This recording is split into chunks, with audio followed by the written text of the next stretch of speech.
And good evening. Welcome to another edition of Shrewsbury SRT, Shrewsbury for Responsible Taxation. And I am your host, Chris Kirk, and with me is Mr. John Lukach. And we are taping today on the 13th of June, 2018. See, I remembered. And we got... While we have been pestering you nonstop about other issues that were going to come before town meeting, the process of deciding where to build a new elementary school and how big it's going to be and how much it's going to cost, blah, blah, blah, blah, blah, that has been grinding through the bureaucracy. And just in case you haven't been paying attention, we're going to just get you up to date, up to speed with what's been going on, so that you know what's been happening. And so the building committee we had developed 5 different options. I think we have budgets for all 5 of those. For those options, if you squint very hard and get your reading glasses out, you might be able to see the fine print. But the first one on the left is repairing Beal, remediating Beal. That was never a serious option. They don't want to build on that site. The building's too old and so forth. The second one, which is to the left of or to the right of that one, is the Glavin Scheme A, which is to build a 2-story elementary school on Glavin site. And in case you don't know where Glavin is, on Route 9, where Lake Street crosses over, that's where it is. It's sort of in the vicinity of Stop and Shop, I think you would say. That's across the street. And it used to be the site of the so-called Glavin School. And This it's called Glavin Scheme A, and that proposal was for basically a rectangular building with a couple of so-called academic wings with classrooms sticking perpendicular from the back of the building. Then there was right there in the middle, it says Glavin Scheme B, and it says K wings. This was also basically a rectangular building, 2 stories. With academic wings pointing out at angles from the back of the building. And then there's the property on the Allen Farm, if you know where South Street is, in case you don't. If you know where Price Chopper is on Route 9, South Street runs across it. And on the south side of Route 9, that's where the Allen property is. And there was... Near Route 20. Near Route 20, very near Route 20. The proposal there was to build another elementary school on that property, which the town owns, bought for $5 million some years ago. $6 million. Yeah, $6 million, some years ago, which has been sitting vacant and gathering dust, and it probably will continue to gather dust. Anyway, that scheme was to build with no parking garage, and the one furthest on the right is the so-called Allen Farm Scheme B, which would have included a 2-story parking garage on the property. So, question is, has anybody made a decision on which one of these brilliant schemes they want to go with?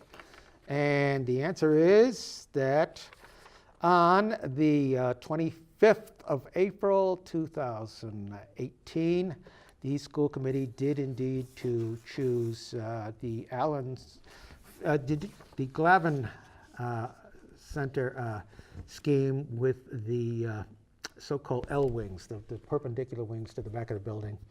And I think we have a little tiny clip there of Sandra Fritz of the school committee announcing that to the building committee. Last night, the school committee looked at all of the available sites, and the unanimous decision was the Glavin site, the L-wing version of that. Discussion centered around educational program, the fit of the building on that campus, as well as long-term value to the community going forward. So it was a unanimous decision on that. And then the next evening on April the 26th, 2018, the Beal School Building Committee met and they held a vote, and here you can hear the chairman of the committee, Mr. Jim Kane, selectman, holding a vote on which one of the options the building committee would recommend. Would someone like to make a motion regarding the recommendation of the building committee to go with the Glavin Center site option A, L-wing option? So moved. Second. Motion has been made and seconded. All those in favor shall signify by saying aye. Aye. Those opposed? All right, we're unanimous. And so you can see that decision has been made to go with Glavin, and we're going to show you a picture now of what the layout of the site would be for this new school. And in case you're confused, and you should be, you'll notice that there's a sort of a triangle on the lower right-hand side of your screen. That's Lake Street, and then that branching off that to the left across the top of the picture, that's a road that leads to the Glavin Center's parking lot. And that big building that's in the middle of the picture, that's what the new school would probably look like. That's what they're aiming at. And also, you should know that the Lake Street there with the kink in it, the plan is to straighten that road out, get rid of that kink, and that's going to be on our dime, so the town will pay for that. Now, question is, boys and girls, how much is this going to cost? And we have here a budget, or a preliminary budget, for the Glavin Center construction project. And the one that you are interested in is, let me just make absolutely sure I got the right one so I don't mess up. Yes, it's Scheme A. Which column? Okay, I have to explain this. You'll notice that under Scheme A it says DBB and CM at R.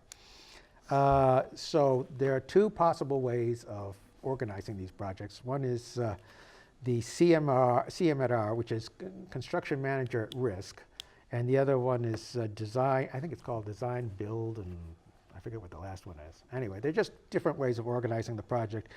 And in the case of CM at R, you pay a little more up front, but if you manage things properly, then you get at least some of the money back because you're not spending it. It's basically sort of insurance against minor catastrophes. So the one they're going to go with is CM at R. And So that's the second column. yeah, it's the second column. It says Scheme A, CM at R. And the total total project budget is for $94.4 million. And you will notice that the town's share, it's going to cost the town about 62.2 million bananas. And also you will notice that it says at the bottom, effective MSBA, which is the Mass School Building Authority, effective reimbursement rate. And so you will notice that it says 34%. And for those of you who are as boring as I am, you will remember that typically in the past, we have gotten, the state basically paid for half the project, about 50, 51%, roughly around there. So we are going to get reimbursed a lot less. So the question is, why is that? And the building committee was naturally curious as to why that was. And so the project manager came up with this graph to try to explain why that is, that we're not getting such a big reimbursement. One is that the Massachusetts School Building Authority gets money from the sales tax, and ostensibly because the economy was sort of in a doldrum, they didn't get quite as much money as in the past. But the other reason is that they have decided that rather than build a few big expensive projects, they want to build lots more less expensive projects to sort of spread the money around. And another reason was that You're looking at the scatter diagram now. and now we are going to look at the scatter diagram Okay. right now, this chart. And so the argument is that you'll notice, if you look at this chart, that there are two lines that sort of go uphill as they go from left to right. And one of them starts out with SMS at 269. That means Sherwood Middle School at $269 per square foot. And then that's construction costs. And then way over on the left, it says Beal, 458. So they are anticipating that building Beal will cost $458 per square foot. This is that line that you see that connects those two arrows. That is represents basically sort of the roughly the rate of increase in building costs. But you will notice that there are lots of little dots scattered all around, so it varies. Underneath that line, you'll notice the second line that has lots of little yellow boxes with arrows pointing to the line, and that is basically what the school building authority is willing to reimburse. So in other words, that's as far as they're concerned, that's the amount. That is the rate, the cost of construction per square foot in Massachusetts, and you will notice that line is sort of way below where the actual costs are. So the argument made by the project manager is that basically the school building authority is not taking into account the increasing costs of construction, and therefore we're getting sort of shortchanged. Well, of course. So now I just like to Go to it, John. Okay. Rip them. There's several problems with this particular scatter diagram. First of all, it includes middle school and high schools as well as elementary schools. So when they're showing this cost inflation for the cost per square foot, okay, if you look, you start out with 269, it goes up to 458. What's that? Like a 75% increase in just 5 years. Okay. That strikes me as being completely unrealistic, unless because they do have high schools and middle schools. And you can see the scatter diagram, there's a lot of variability there. And I'll bet most of the projects that have been higher than the line, the average for the line, is because they're building high schools and middle schools.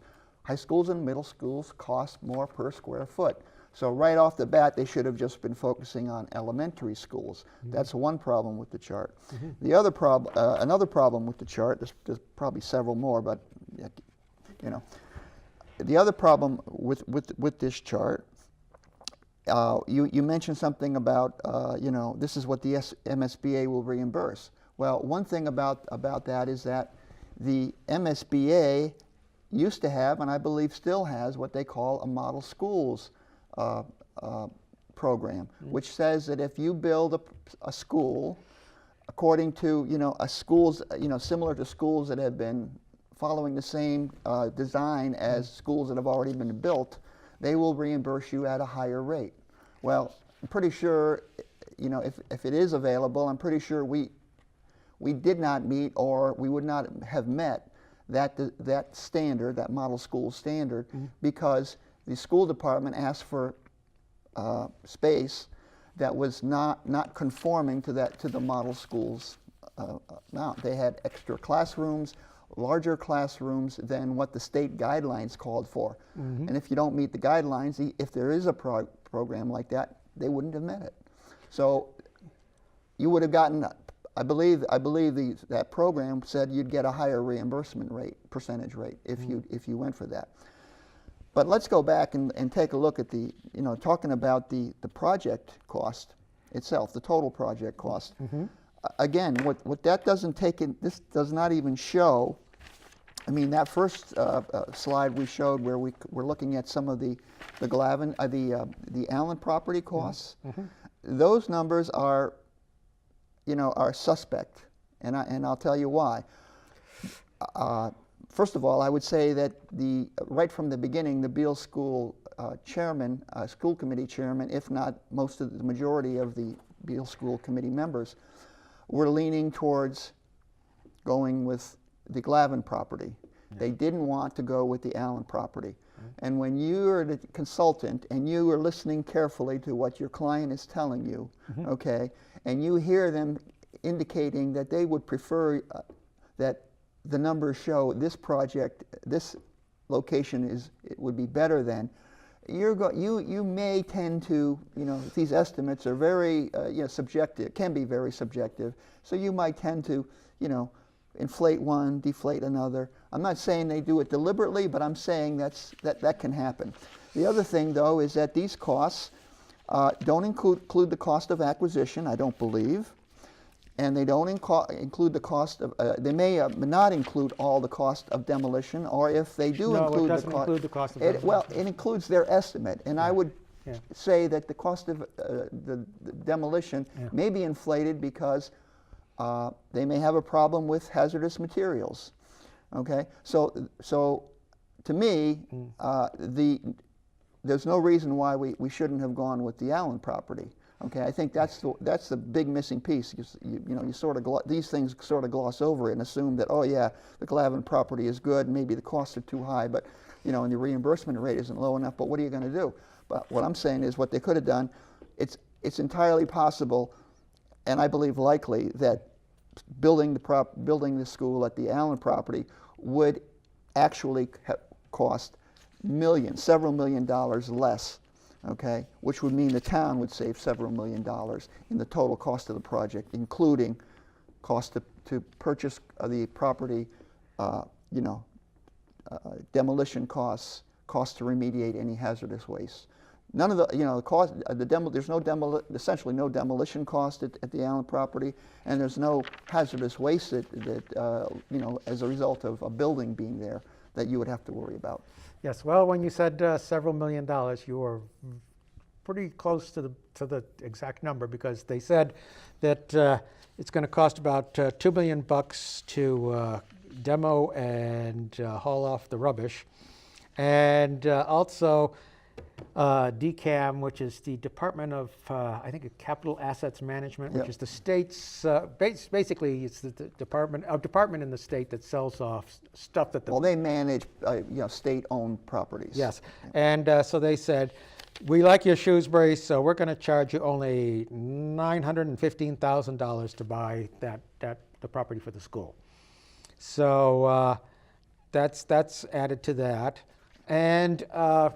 By the way, you were talking about hazardous waste material. Glad that you brought that up, because it was also brought up. Let me just make sure I got to get the right date, because I don't want to screw this up lest I get yelled at. Oh yes, at the 24th of April 2018 meeting, the architect, you're going to see her here, mentioned that they had, while they were doing a tests on the soil samples for the Glavin site, they found something interesting. We did get our soils testing reports back from the Glavin Center site. That was a protracted period of time for us to get the license through DCAM to do it. So it was a little bit delayed from the one for Allen Farm. And they do show naturally occurring arsenic at regulatory levels. So For which location again? the Glavin Center site. Most of the testing came back at just above that regulatory level, which is 20. There was one area up near the beech tree which was higher. But this will, if this site is chosen, definitely require further testing to determine all of the implications with it. Isn't that interesting? There's arsenic on the Glavin site. Well, again, is it a higher than normal concentration? I mean, I got to believe. It's what she said was that it is it's high enough to be subject to the regulations. So they can't ignore it. She did say that it's scattered throughout Worcester and Shrewsbury in lesser or greater concentrations. For example, she said when they were building the Sherwood Middle School, they found it there. Okay. And- Is it in the cost estimates? Is this something that's got to be at the cost of remediating that? Is that in the That- numbers they're showing here? That I don't know. I don't know whether she did not. She just mentioned that that's something they're going to have to address. And the way she said they're going to address that is they had a couple of options. One was to dig it all up and have it hauled away to some hazardous waste site, which is expensive.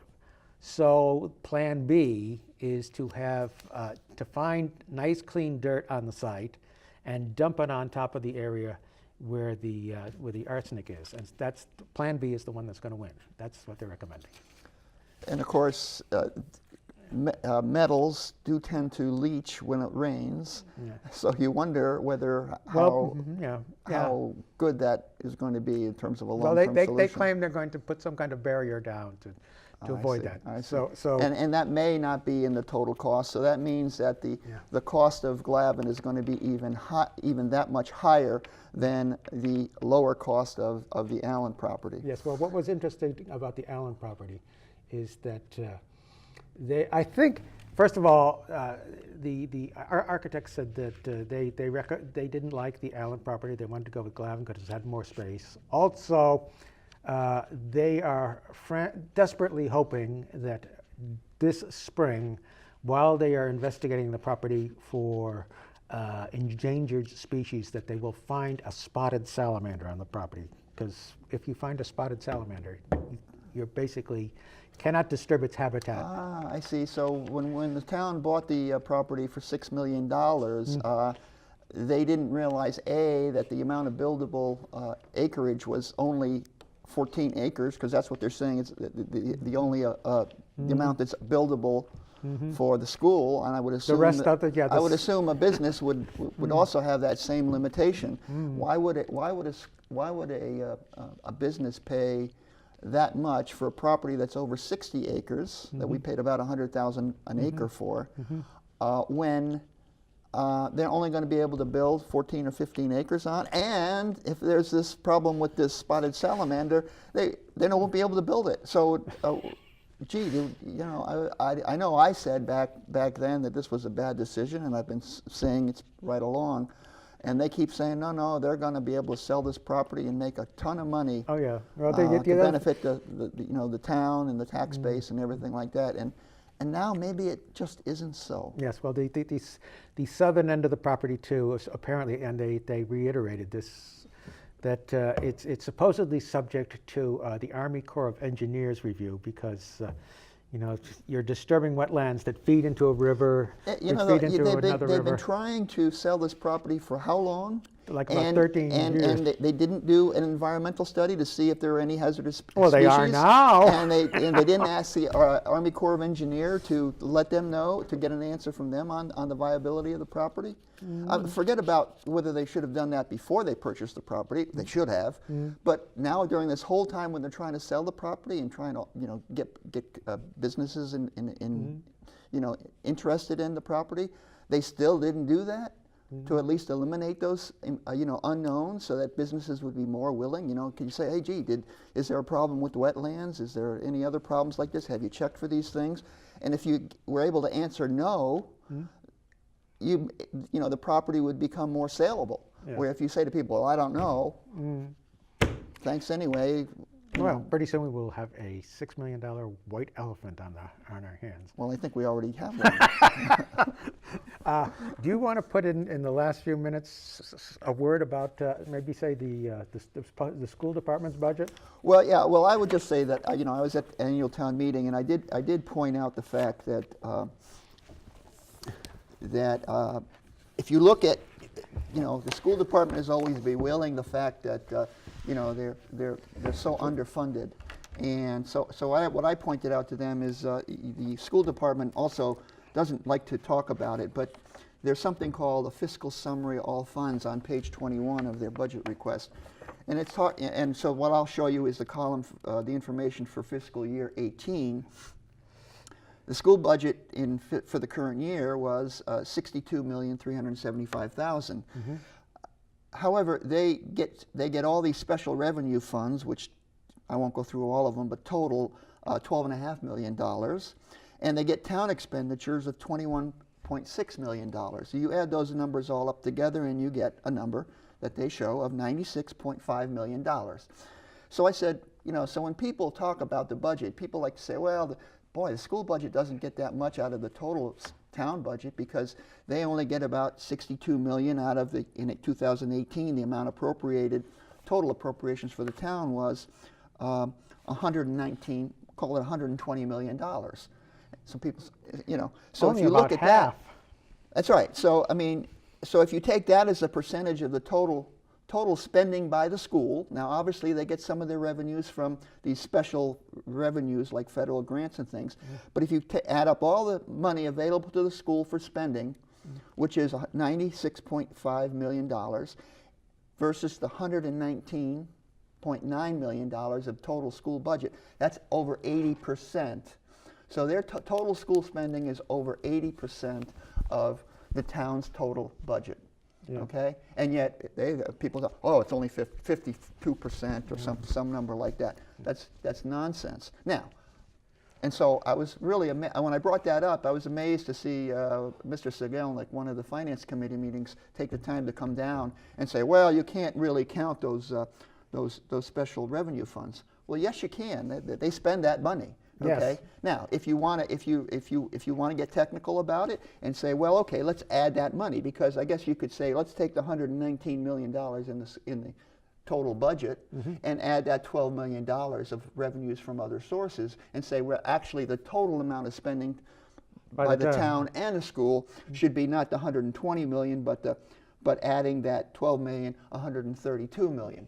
Okay. If you do that, well, the number's still close to 75%. Okay, Yeah. so when people say, "Oh, well, the town is Standing on a street corner, begging for quarters. yeah," it's nonsense. It's Yeah. nonsense. Yeah, they're getting money from the federal government. They're getting money from the state government. They get circuit breaker funds. They And get what private grants. Yeah, what is a circuit breaker? Well, circuit breaker is the reimbursement that they get for special ed. Once, I believe the number is once special ed spending on a student exceeds 4 times the average per pupil spending, then they will reimburse you, are supposed to reimburse you, I think it's like 75% of the costs over that 4 times the amount. So that is to reimburse local schools in case a student has a problem that requires him or her to go to a school for the deaf or the blind or something Well, like that. yeah, and there are, so we have some students in Shrewsbury where their out of district spending is a couple $100,000. Yeah. And that doesn't include the transportation that has to go on, which could be $50,000. Yeah. So this anyway. So much for the school department crying poverty as usual. Thank you for tuning in and watching us with this wobbly table, and look forward to seeing you next month.